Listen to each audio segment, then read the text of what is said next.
vàสำหรับ Superbike មួយនេះបងប្អូនអាចមកទស្សនាផ្ទាល់នៅហាងហើយក៏មាន Superbike ជាច្រើនទីសម្រាប់បងប្អូនចង់ទស្សនាបងប្អូនមានទាំង Ducati មានទាំង Kawa ទាំង H2 មានទាំងអីជាច្រើនបងប្អូនហើយក៏សូមអរគុណដល់បងប្អូនដែលកំពុងប្រើប្រាស់ហើយនៅបងប្អូនដែលមានចំណាប់អារម្មណ៍ចង់ប្រើប្រាស់ផលិតផលសម្រាប់ក៏អាចទាក់ទងនៅក្នុងវីដេអូនេះបានបងប្អូនទាំងក្នុង Facebook ទាំងក្នុង TikTok ទាំងក្នុង YouTube ទាំងអស់បាទសូមអរគុណសូមជូនពរបងប្អូនទាំងអស់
បាទនេះគឺជារបៀបនៃការឆុង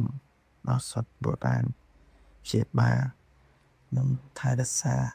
សម្រាប់បងប្អូនដូចជាបងប្អូនដែលបានប្រើប្រាស់ហើយបានដឹងថាសុទ្ធនេះបានជាបា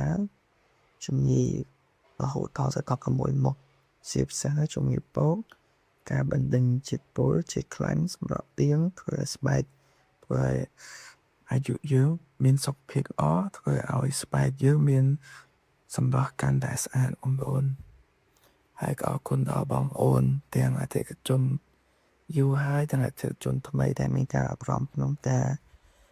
ប្រើប្រាស់ឬក៏ចាប់អារម្មណ៍ក្នុងការប្រើប្រាស់ដំបូងក៏អាចធ្វើការ comment នៅក្នុងវីដេអូនេះបានដែរបងប្អូនហើយជាចុងក្រោយសូមជូនពរឲ្យបងប្អូនទាំងអស់គ្នារត់ស៊ីមានបានសុខភាពល្អក្នុងឱកាសជិតចូលឆ្នាំថ្មីរបស់គ្នាបងប្អូនសូមអរគុណបងប្អូន